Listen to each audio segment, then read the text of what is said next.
Exclusivo. Desde janeiro, antes da pandemia, o Fantástico vem investigando um golpe que usa a justiça para limpar contas bancárias, varrer investimentos de uma vida inteira, heranças reduzidas a pó. O esquema levanta possíveis vítimas, manipula processos e libera quantias milionárias em bancos sem dificuldade nenhuma. Os repórteres Maurício Ferraz e Renato Ferezin refizeram o caminho de saques fraudulentos Brasil afora. Neste cemitério, em Brasília, encontramos a maior prova de uma fraude milionária.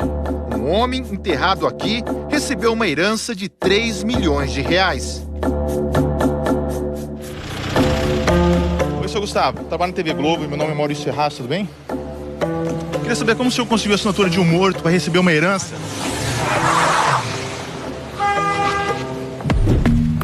Ainda nessa reportagem, você vai saber como o morto conseguiu viajar 2.000 quilômetros até o Maranhão, dar entrada num pedido de herança e receber tudo rapidinho.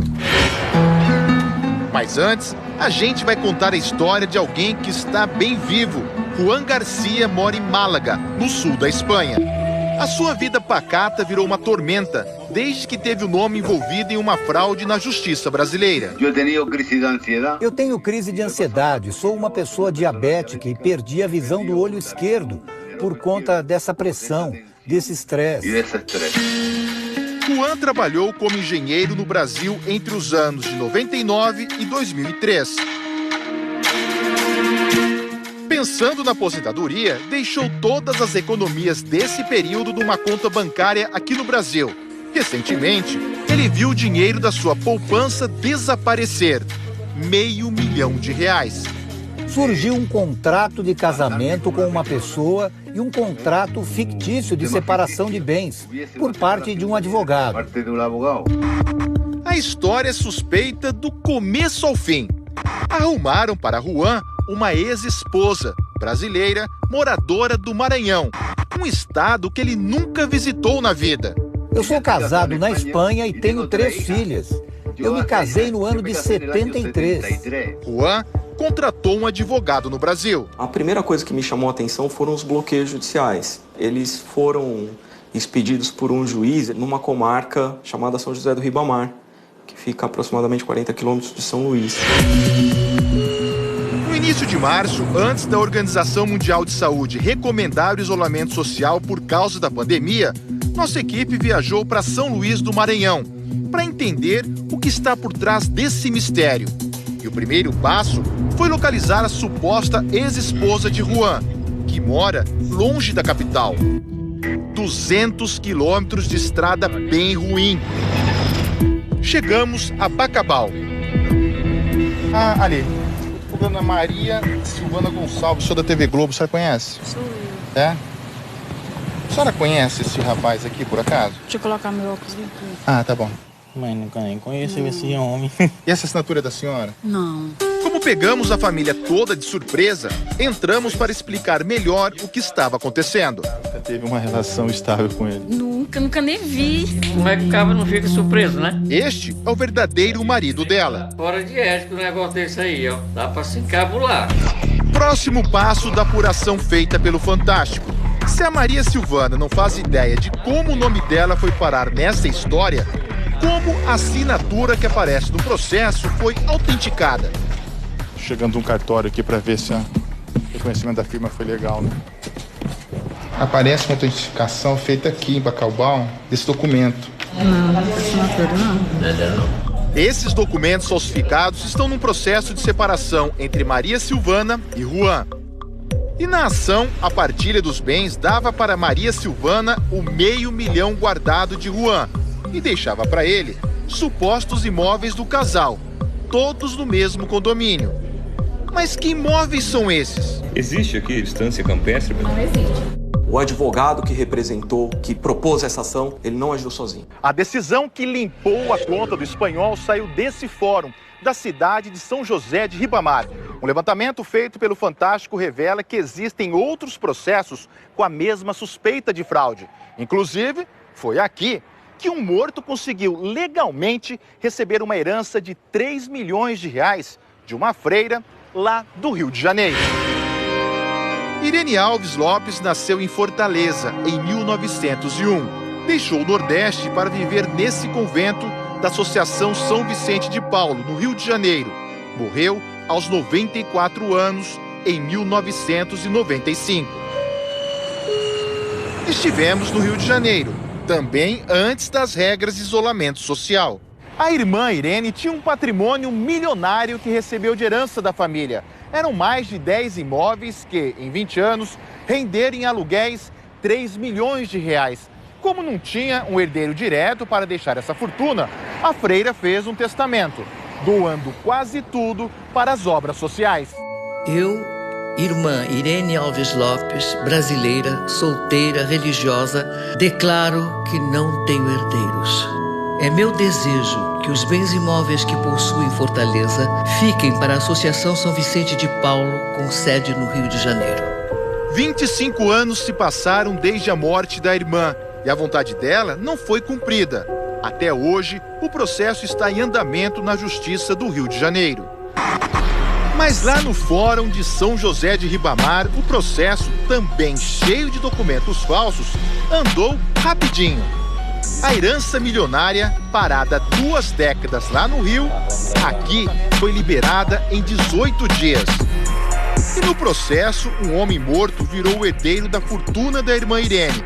É que ele era mesmo sobrinho dela. Mas morreu 1 ano antes de ter o nome usado pelos golpistas. A família descobriu tudo durante o inventário dele. Extremamente constrangida de ver o nome de um pai, de um marido, sempre exemplar, colocado como se fosse bandido. Se a família do morto foi vítima de uma fraude, onde foi parar o dinheiro? O Fantástico apurou que pelo menos R$1.200.000 da herança da irmã Irene foram parar na conta de Marley Machado de Almeida e de 2 filhos dela. Marley é do Rio de Janeiro e acumula quase 30 boletins de ocorrência, a maioria por estelionato. Marley Machado de Almeida? Não sei não. É o 5º endereço e até agora nada. Finalmente encontramos a casa dela num bairro nobre de Niterói. Queria falar com a dona Marley. A gente vai deixar todos os nossos contatos para ver se ela retorna. Marley ligou e marcou entrevista. No centro do Rio, pode ser? Mas desistiu. Em nota, Marley nega ter participado das fraudes. A Associação São Vicente de Paulo, que tinha realmente direito à herança e que também foi vítima do processo, não quis comentar o assunto. O advogado da família do morto, que teve o nome envolvido na fraude, revela que eles receberam ameaças. Descoberta a fraude, a família recebeu ligações oriundas do Rio de Janeiro, então passou a ter medo. Desde janeiro até agora, o Fantástico vem investigando mais de 10 fraudes parecidas. Elas envolvem sempre documentos falsos, contas bancárias com valores altos e sem movimentação há um bom tempo. Na maioria dos casos, as vítimas são pessoas que faleceram e não possuem herdeiros. Metade desses processos fraudulentos, incluindo o do espanhol Juan e da irmã Irene, é do Maranhão. Todos em São José de Ribamar. E sempre o mesmo advogado assina as ações com documentos falsos.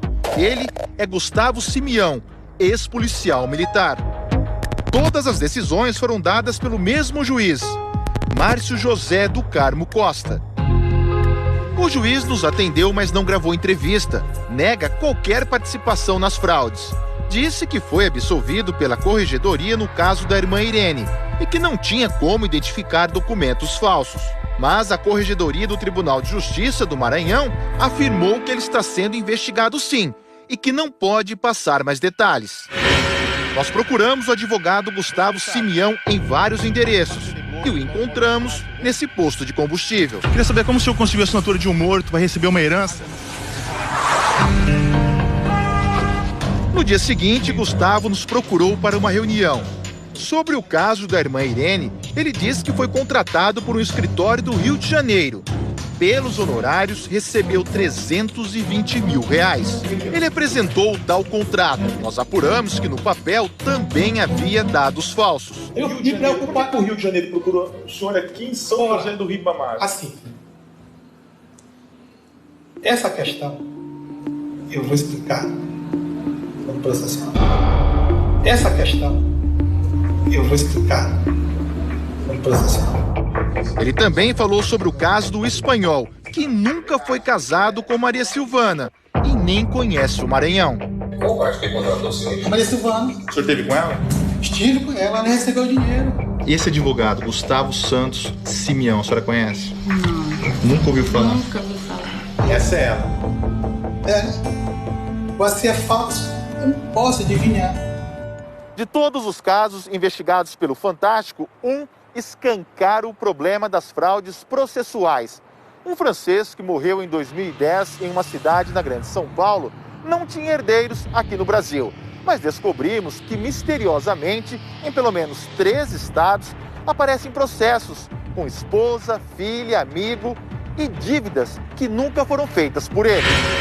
Roger Lavalardi foi professor do Departamento de Biologia da USP. Sem família no Brasil, morava sozinho e deixou mais de 2 milhões de reais na conta bancária.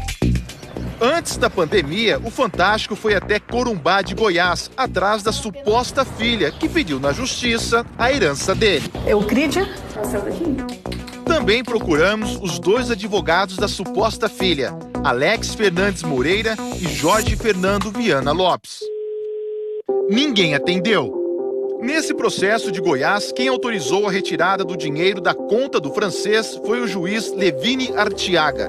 Por telefone, ele negou que tenha participado da fraude, falou que é vítima e encaminhou um caso à polícia. A suposta filha do francês conseguiu com o processo R$1.200.000. Esta semana, o Fantástico localizou em Paris uma sobrinha, a verdadeira herdeira do professor. Há 10 anos, Eveline tenta receber a herança do tio e se diz desesperada com o impasse diante dos golpes.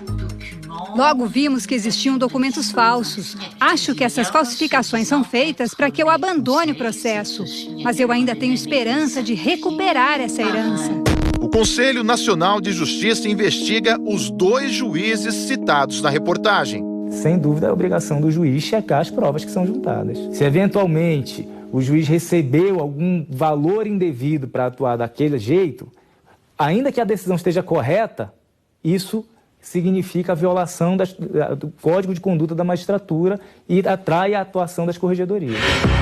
E lembra do advogado Gustavo Simeão, que entrou com várias ações fraudulentas em São José de Ribamar? No Maranhão, ele também tentou ter acesso à herança do francês com um processo de uma dívida que nunca existiu. Isso aí eu te confesso que não deu certo. Não deu certo porque a conta do francês já tinha sido zerada pela suposta filha naquela outra fraude. Gustavo diz que foi vítima em todos os casos. Nós temos um documento falso de 2015, 16, 17, 18 e 19, nós temos outros casos. Aqui é tudo falsificado e o senhor não sabe de nada. Não, eu não sabia de nada, não dá para identificar a falsificação. A OAB do Maranhão vai investigar o advogado. Devido à gravidade dos fatos, que seja realizada uma sessão para avaliar o possível afastamento cautelar desse advogado de suas funções. Esta semana voltamos a falar com um advogado de espanhol para saber se conseguiram reaver o dinheiro de Juan, R$500 mil. Nenhum sinal do dinheiro que foi desviado do meu cliente. Agora, com a pandemia, esse dinheiro faz ainda mais falta para Juan. Eu tenho que ajudar uma filha com o aluguel e tenho uma outra que agora está desempregada. E com a pandemia, o governo espanhol pode cortar 30%, 40% da aposentadoria. Queria saber como o senhor conseguiu a assinatura de um morto para receber uma herança?